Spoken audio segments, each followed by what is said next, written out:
Cranston is Rhode Island's second largest city. Although it is so varied, you'd never think it. Bordered by Providence to the north and Warwick to the south, Cranston is in the thick of it and really has something for everyone. In this episode, we go back to Pawtuxet Village and visit the Cranston side, before discovering how bowling alleys actually work at the iconic Lang's Bowlarama. All that and more in the Rise Real Estate Cranston City Guide. The Cranston side of Pawtuxet is characterized by cutesy stores, boutique eateries, and beautiful waterside views.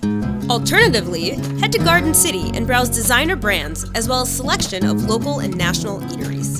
For lunch, we thought, let's go to Twin Oaks. But this legendary restaurant is so popular, not even we could get a reservation. Next time! What's a more classically American pastime than bowling? Lang's is a Rhode Island institution, and we caught up with the general manager, Carl DeRosa, to get the rundown on how it all works. What makes Lang's Bowlarama so cool is we sell fun.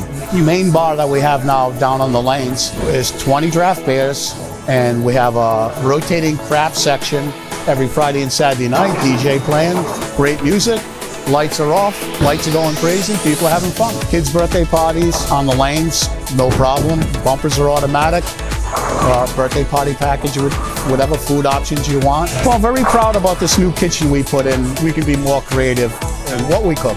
An example is good pizza. They're synthetic lanes. They were put in 2005, but underneath that, the synthetic sits on the lanes that are 61 years old, and it's beautiful. It's beautiful. After that, Carl decided to take us on an exclusive behind-the-scenes tour of the Bowlarama's mechanics. And yes, that is a Rise City Guides exclusive. According to Carl, no camera crew has ever been back here. That's the move on Cranston. See yourself living here? Contact us today to begin the search for your Cranston dream home.